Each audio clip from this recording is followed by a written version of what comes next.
Welcome to another episode of the Getting to Club podcast. I saw a comment on LinkedIn this morning that inspired this episode or this video.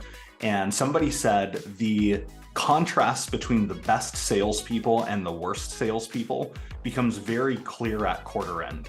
And at the time of this recording, it is the end of the calendar Q3. It's September 13th. We've got about 17 days left before quarter end. And so I want to tell you what I've observed, what separates the best salespeople from the worst salespeople at quarter end. And you're going to realize as I go through some of these examples that it's actually not that hard to become one of the best salespeople, okay? It's simple behaviors, habits, and skills. It's not some foundational character trait that you were either born with or you weren't. So here's the first example.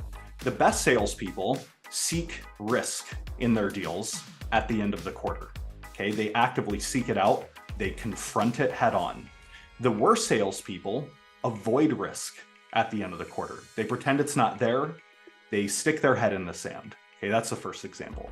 The best salespeople actively ask about things that would put the deal at risk, like legal review, security review, procurement processes, even when the customer mentioned, or did not mention rather, that it's part of their buying process. The best salespeople are putting it on the customer's radar and saying things like, hey, when we talked about the path to getting this done from here, I didn't hear you talk about legal, or I didn't hear you talk about security or procurement or whatever. And then they ask about that, knowing that they are putting something in the customer's mind they may have not been considering before, which could actually put the timing for the deal at risk. But those things are going to pop up anyway. And it's better that they pop up right now and that we can tackle them while there's still some runway before quarter end than them coming up 3 or 5 days before the end of the quarter and you realizing you're not going to be able to close that deal. Now, the worst salespeople, when it comes to that stuff, they hear what they want to hear. They ask their customer about the buying process. They didn't hear anything about legal, security, procurement, nothing like that. They might suspect that that's often the case with their customers at the end of the quarter, and they're going to have to do that stuff, but they think they can sneak in under the radar, and they're not going to do something as risky as call out that possibility. Now, it never works out for those salespeople, right? That stuff ends up biting them at the end of the quarter. It comes up the last few days, and they took a commit deal that maybe could have been closable if they asked about those things a few weeks before, and now it slips to the following quarter. Okay, so that's the second thing that separates them.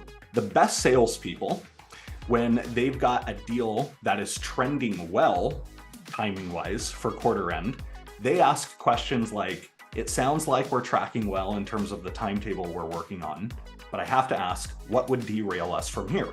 Okay, this is another example of them seeking risk so that they can mitigate that risk. And it also speaks to what your closing motion should feel like with deals that are tracking well, with your commit deals, right? If you've already talked about timeline with your customer and they've validated pretty well that you're on the right track to getting something done together on time, your closing motion is about identifying, monitoring, and mitigating any risk that comes up, okay? Because the deal's already on the right trajectory, and you're basically, your job at this point is the deal is rollerblading down a mountain, and you've got to find all the logs that are in the way in advance and remove those, okay?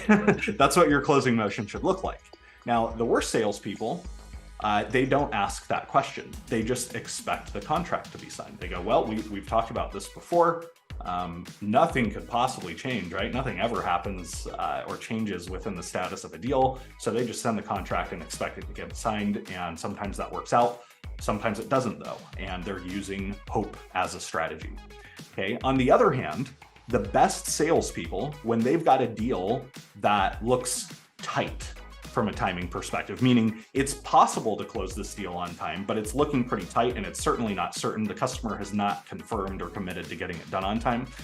The best salespeople shoot their shot. They use some softening language and then they ask a question and it sounds like this. Feel free to kick me in the teeth if I'm overstepping my boundaries with this question, but I have to ask, what conditions would have to be true for us to move forward together within this month? Okay, that's what the best salespeople ask. The worst salespeople, they don't do anything in that situation. Maybe they inappropriately pester their customer But another point of this is your closing motion for deals that are looking tight is very different than deals that are looking good, right? We just talked about that a second ago. And your closing motion for deals that are looking tight is not to just mitigate risk. There's already risk. You know what the risk is. It is to identify the conditions that would have to be true for you to move forward on the timetable that you're trying to move forward on. And it's to ask about those conditions, and then it's to manage the deal accordingly based on some of the answers you get. Those are some of the things that separate the best salespeople from the worst salespeople, especially at quarter end, right? These behaviors become very stark and very contrasted at quarter end. And I don't want to say it's easy, but it's simple for you to start moving yourself from the things the worst salespeople do to the things the best salespeople do, particularly at quarter end. So I hope this episode was helpful. If you're seeing this on social media or anything like that, comment of other behaviors you see at quarter end that separate the best salespeople from the worst. And I will see you in the next episode.